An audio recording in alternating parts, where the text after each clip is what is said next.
కనపడ్డ ప్రతోడితోటి నా కాళ్ళు ముక్కేలా చేసుకుంటాను అంటూ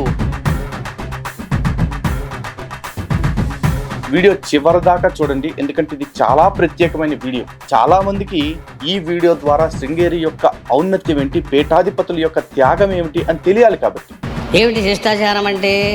ఇప్పుడు శిష్టాచారం అంటే ఏమిటి నిజంగా తెలిసుండి ఉంటే ఇలా మాట్లాడేవాడు కాదు రమణ. మనకిప్పుడు జగద్గురువుగా చెప్పుకునే రమణానంద గారు ఏం చేస్తారు ఒకసారి చూడండి. ఆ 37 మంది తల్లిదండ్రుల యొక్క త్యాగాల్ని గౌరవించలేని హిందువులందరూ కూడా బ్రతికున్న చచ్చినట్లే. నీ 280 ఎకరాల ఆశ్రమం ఎక్కడ బయట వాళ్ళ చేతుల్లోకి వెళ్ళిపోతుందో అని చెప్పేసి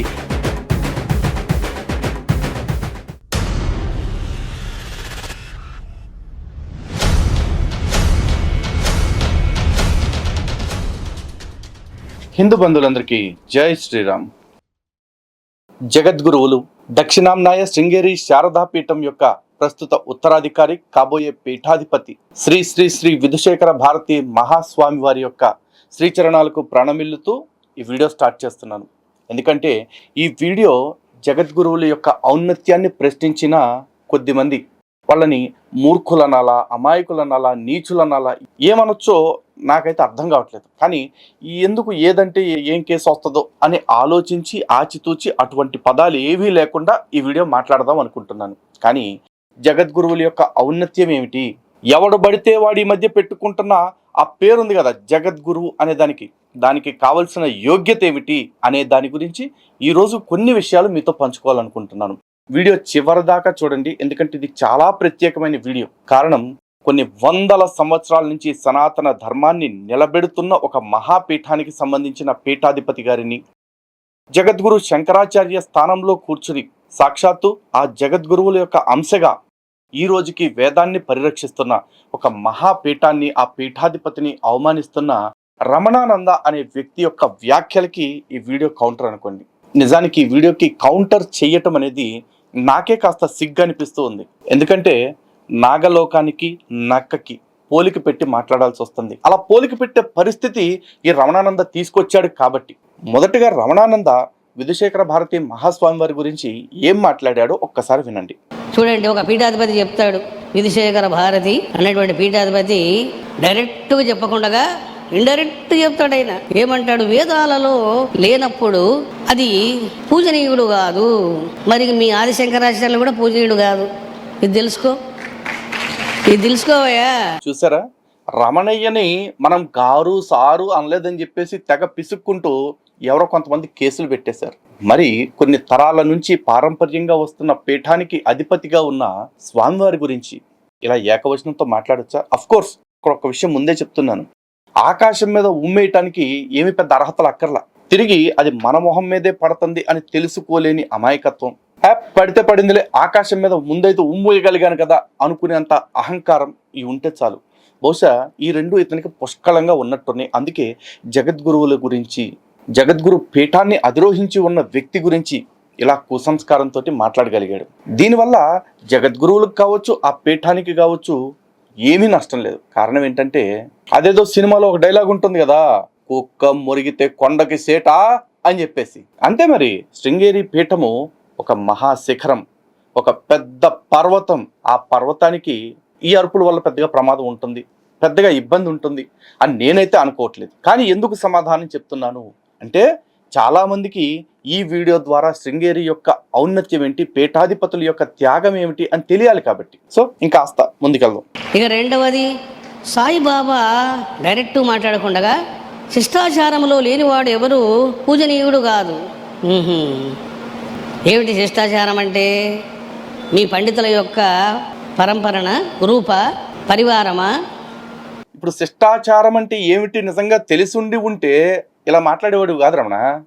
అది తెలియకపోవటం నీ తప్పు కాదు. అది కూడా తెలియని నీ ఎదురుగా కూర్చుని అక్కడ కప్పట్లు కొడుతున్నారు కదా, వాళ్ళు గొప్ప. పోతే శృంగేరి పీఠాధిపతి ఏం చెప్పారు, ఎందుకు చెప్పారు అంటే దానికి ఒక ప్రమాణం ఉంటుంది. అదే శాస్త్రము. తస్మాత్ శాస్త్రం ప్రమాణంతే కార్యాకార్య వ్యవస్థితౌ. ఆ ప్రమాణాలని అనుసరించి స్వామివారు ఏ వ్యాఖ్యానమైనా చేస్తారు.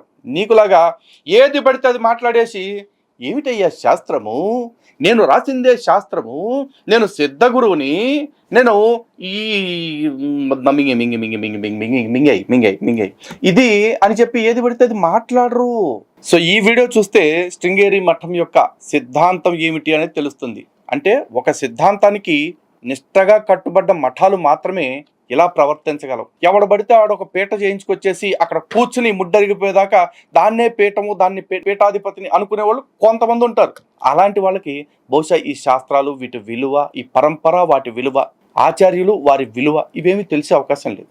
కాబట్టి శృంగేరి యొక్క ఆలోచనని మఠానికి సంబంధించిన వీరు తెలియజేస్తున్నారు, చూడండి.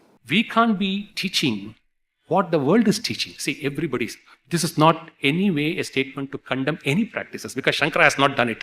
చూశారు కదా, ప్రపంచం అంతా ఏదో చెప్తుంది కాబట్టి అందరూ చెప్తున్నారని అదే మేము చెప్పాల్సిన అవసరం లేదు అలా అని చెప్పేసి దీన్ని ఖండించటము మా లక్ష్యం కాదు అన్నారు.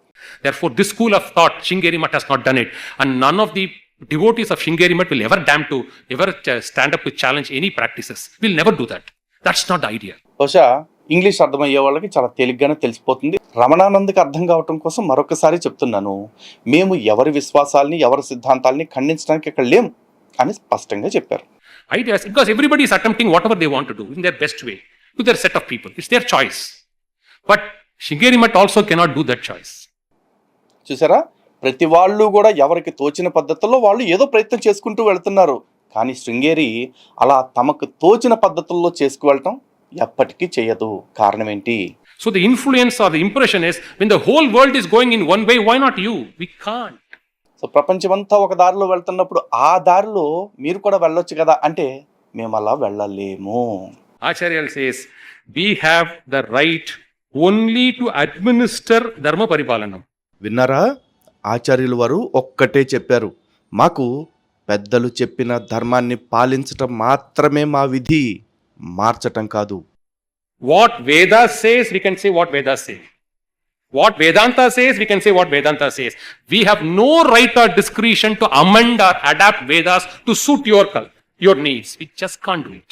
సో మాకు వేదం ఏం చెప్తుందో అది చెప్పటం మాత్రమే తెలుసు, వేదాంతం ఏం చెప్తుందో దాన్ని మాత్రమే చెప్తాము. అంతేగాని ఎవడెవడనో తృప్తిపరచడం కోసం మీకు నచ్చేలాంటివి చెప్పము. అక్కడ ఏది ఉందో దాన్ని మాత్రమే చెప్తాం. ఎంత ధర్మనిష్ట ఉంటే, వేదం పట్ల, వైదిక ఋషుల పట్ల ఎంత మర్యాద ఉంటే తమ స్థాయిని అంత తగ్గించుకుని చెప్తారు. నిజానికి ప్రస్తుతం విధుశేఖర భారతి మహాస్వామి వారు కానీ, అదేవిధంగా భారతీ తీర్థ మహాస్వామి వారు కానీ, అంతకు ముందు ఉన్న ఆచార్యులు కానీ, వీళ్ళందరూ కూడా సకల వేదాంగ పారంగతులే. వాళ్ళు రాయాలి అనుకుంటే ఏదో ఒక పుస్తకాన్ని రాసేయగలరు, ఏదో ఒక మంత్రాన్ని రాసేయగలరు, దీన్నే ప్రమాణము అని నిరూపించనుగలరు. అంత విద్వత్ కలిగిన వాళ్ళు. కానీ వాళ్ళెక్కడా కూర్చుని ఇలాంటి మాటలు మాట్లాడాల, వాళ్ళెక్కడా కూర్చుని ఇలాంటి శ్లోకాలు రాయలా. కావాలని చూడండి. ముస్లిం పదార్థవాచకః అల్లా మాలిక్ సుభాషితః ఖురాన్ జ్ఞాన ప్రబోధకః సో ఇలా నోటికొచ్చింది రాసుకుంటూ వెళ్ళేవాళ్ళు, చేతికి తోచింది రాసుకుంటూ వెళ్ళేవాళ్ళు కాదు శృంగేరి జగద్గురువులు. శృంగేరి జగద్గురువులే కాదు, చిత్రామనాయ పీఠాల వాళ్ళందరూ కూడా ఈ వేద మర్యాదల్ని నిలబెట్టుకుంటూనే ఉన్నారు, కాపాడుకుంటూనే ఉన్నారు. అలాంటి వాళ్ళ గురించి రమణానంద వీడియోలు చేయటం, రమణానంద నోటికొచ్చింది వాగటం పెద్ద మ్యాటర్ ఏం కాదు, మాట్లాడేయచ్చు. కానీ హిందువులైన మీ బుర్రలు ఏమైపోయినాయి? ఎదురుగా కూర్చొని చప్పట్లు కొడుతూ ఉన్నారే, మీ ఆలోచన ఎక్కడికి పోయింది అని అడుగుతున్నా. సో ఇప్పుడు చూశారు కదా, శృంగేరి వేదానికి మాత్రమే కట్టుబడుతుంది, వైదిక విలువలకి కట్టుబడుతుంది తప్ప ఇష్టాలకి కాదు. నిజానికి హిందువే కాదు, ప్రతి మనిషి కూడా ధర్మానికి కట్టుబడాలి తప్ప ఇష్టానికి కాదు. అలాగే శృంగేరి పీఠాధిపతుల గురించి చాలా దారుణంగా మాట్లాడేశాడు కదా. ఒక్కసారి శృంగేరి పీఠాధిపతుల యొక్క దినచర్య ఎలా ఉంటుందో వీరు ఒకసారి చెప్తున్నారు, వినండి. తర్వాత రమణయ్య గారి దినచర్య గురించి మాట్లాడుకుందాం. Their way of life, it starts at 3:45 in the morning. జగద్గురువుల దినచర్య ఎప్పుడు మొదలవుతుంది? తెల్లవారుజామున 3:45 వినండి. పాపం అది 8వ వింత అయిపోతుంది రమణయ్య గారికి అయితే. And goes on till 12. అప్పటి నుంచి రాత్రి 12 గంటల వరకు కొనసాగుతుంది. దీనికి నేను ప్రత్యక్ష సాక్షి, నాలాగా ఎంతో మంది సాక్షులు ఉంటారు. Every day Not a day to be missed. ప్రతిరోజు అదే విధానము. ఒక్క రోజులో కూడా దినచర్యలో మార్పు ఉండదు. దాన్ని క్రమశిక్షణ అంటారు, దాన్ని కట్టుబాటు అంటారు.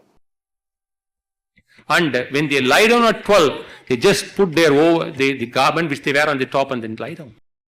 జగద్గురువులు ఎలా శయనిస్తారు? వాళ్ళు పడుకునే ముందు వారి యొక్క పై వస్త్రం ఏదైతే ఉంటుందో దాన్ని నేల మీద వేసుకుని పడుకుంటారు. అంతేగాని హంసతూలిక తల్పాలు, పట్టు పరుపులు, అంతంత పెద్ద సోఫాల్ని సింహాసనాలుగా మార్చుకుని కూసోటాలు ఉండవు నాయనా రమణ.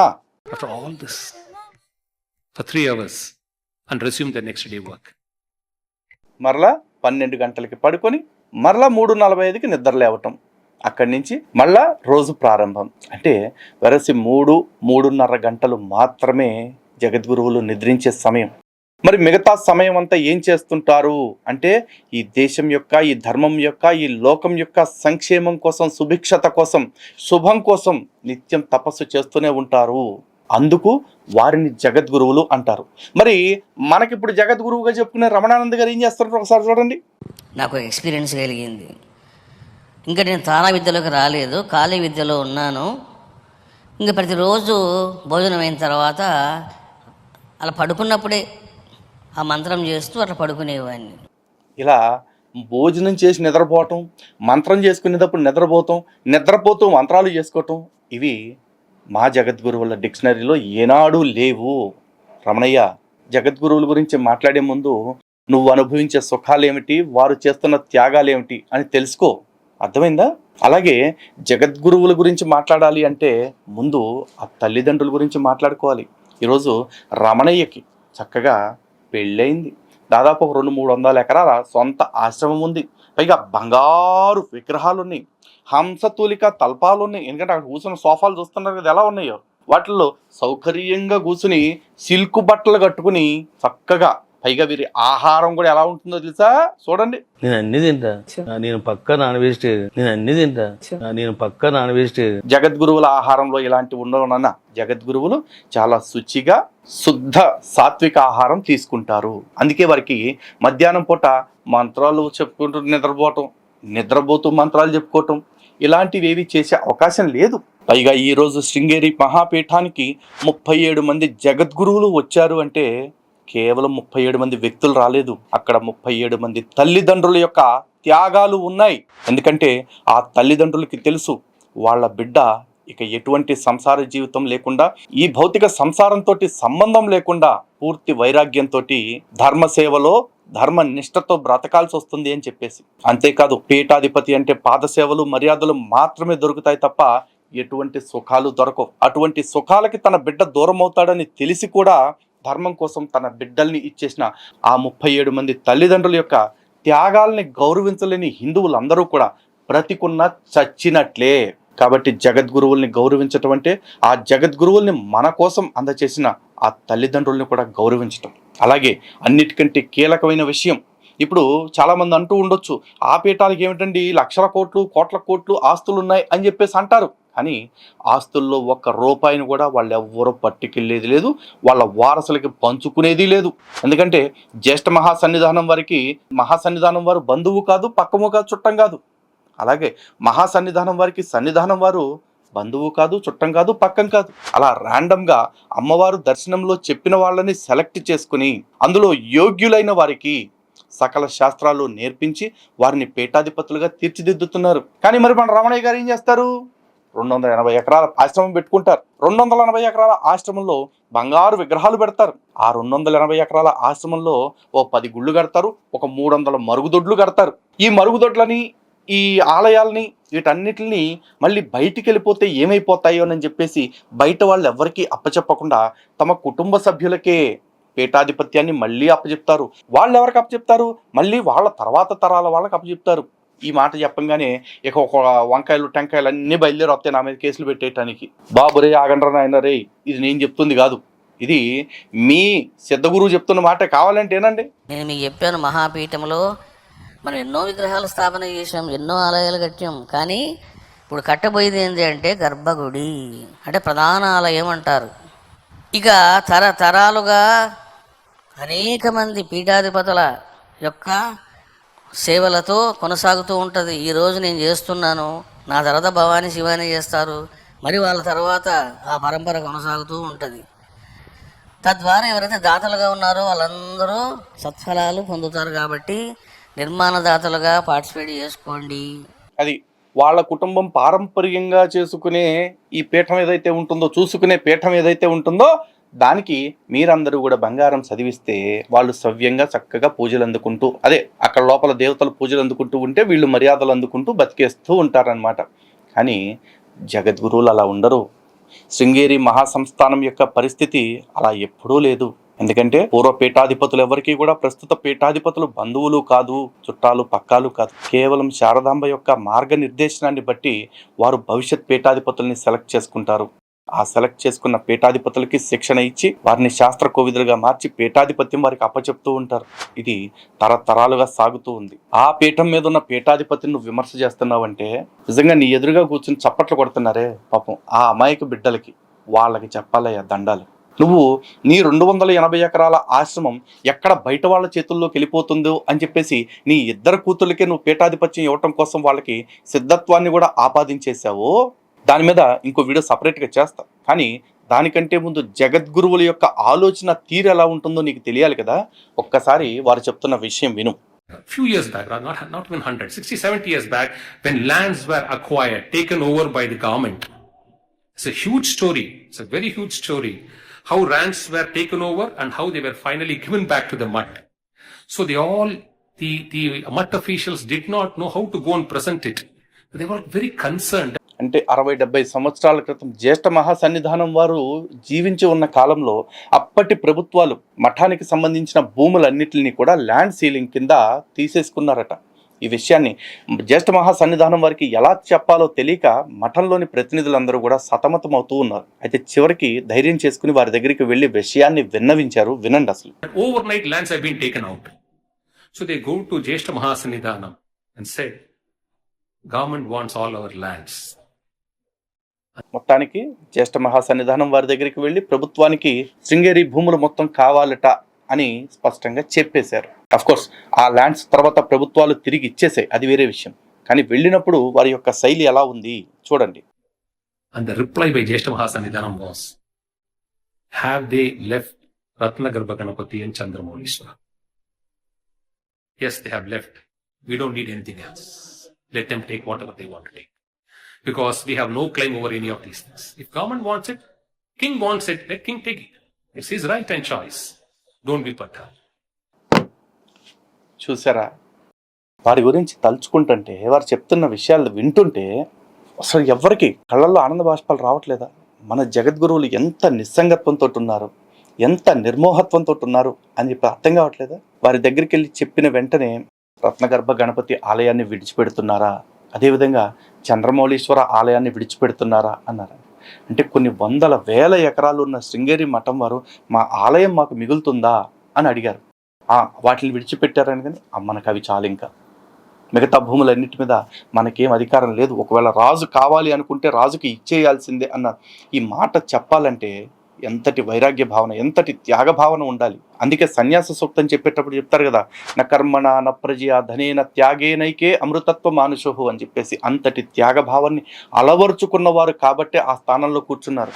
అంతేగాని తెల్లారులు పొట్ట పగిలేలాగా చికెన్లు తింటా, మటన్లు తింటా, తీరుబడి దొరికినప్పుడల్లా తొంగుంటాను, నాకు కుదిరినప్పుడు వచ్చేసి నేను జపాలు చేసుకుంటాను, తపాలు చేసుకుంటాను, కనపడ్డ ప్రతోడితోటి నా కాళ్ళు ముక్కేలా చేసుకుంటాను అంటూ అహంకారంతో, డంబంతో, డాంబికంతో తిరిగే ప్రతి అడ్డగాడిదని మేము కొలవలేం. మేము ఇలాంటి స్వచ్ఛమైన సనాతన ధర్మ ప్రపంచంలో ఉన్న మా జగద్గురువులకి మేము ఎప్పుడూ దాసానుదాసులుగానే ఉంటాము, ఉండాలి కూడా. నిజంగా అంతటి సంస్కారంతో కూడిన జగద్గురువుల్ని మాకు అందించిన ఆ తల్లిదండ్రులందరికీ కూడా, వారందరూ కూడా ప్రాతస్మరణీయులే, పూజనీయులే. అందరికీ కూడా మరొక్కసారి శిరస్సు వంచి పాదాభివందనం చేసుకుంటూ హిందూ సమాజానికి విజ్ఞప్తి చేస్తున్నాం. అటువంటి జగద్గురువుల మీద ఈరోజు కొంతమంది కుక్కమూత పిందలు వచ్చేసి మాట్లాడుతూ ఉన్నాయి. రమణానందన్ కాదు నేను అనేది, రమణానంద కాకుండా చాలామంది వీడియోలు చేశారు, అలాంటి వాళ్ళని అంటున్నాను. రమణానందన్ కూడా అనాలా అంటే మేబీ అనాల్సి వస్తుందేమో, కానీ అంటే కేసులు పెట్టేస్తున్నాడుగా, అందుకని నేను అనట్లా. ఓకేనా? అలా కుక్కమూతి పిందలు కొంతమంది ఎవరైతే సన్నిధానం వారి మీద వీడియోలు చేశారో వాళ్ళందరూ కూడా నిజానికి ఎంతటి కర్మ నెత్తిని కట్టుకుంటున్నారు అనేది తలుచుకుని నిజంగా జాలేస్తుంది. అట్ ద సేమ్ టైం ఇటువంటి గురు పరంపరకి మనం ఎంత రుణపడి ఉండాలి అనేది హిందూ సమాజం మొత్తం మరొక్కసారి ఆలోచించుకోవాలి. మరొక్కసారి ఇటువంటి ధార్మిక వ్యవస్థల్ని గౌరవించడానికి, ఇటువంటి ధార్మిక వ్యవస్థల యొక్క గొప్పతనాన్ని ఇంకో 10 మందికి తెలియచేయటానికి ప్రతి ఒక్కళ్ళు కూడా పునరంకితం అవుదాం. అలాగే శృంగేరి గొప్పతనం తెలియాలి అంటే ఎప్పుడైనా ఒక్కసారి శృంగేరి క్షేత్రానికి వెళ్ళి జగద్గురువుల యొక్క దర్శనం చేసుకుని అప్పుడు మాట్లాడండి. శృంగేరి పీఠం పైన ఎవరైతే పీఠాధిపతిగా ఉంటారో వారు సాక్షాత్తు శంకరాచార్యులే, శంకర భగవత్పాదుల యొక్క అంశనే. మన పెద్దలు చెప్తారు కదా, సాధూనాం దర్శనం పుణ్యం స్పర్శనం పాపనాశనం అని చెప్పేసి. నిజంగా చెప్తున్నాను, ఒక్కసారి శృంగేరికి వెళ్ళి శ్రీ శ్రీ శ్రీ విధుశేఖర భారతి మహాస్వామి వారిని, అదేవిధంగా శ్రీ శ్రీ శ్రీ భారతీ తీర్థ మహాస్వామి వారిని దర్శనం చేసుకుని ఒక్కసారి వారికి నమస్కారం చేసుకుని రండి. ఆ వైబ్స్ ఏంటి, వారి ఆశీస్సుల యొక్క బలం ఏంటి అనేది ప్రతి ఒక్కళ్ళకి తెలుస్తుంది. శ్రీ గురుభ్యో నమః.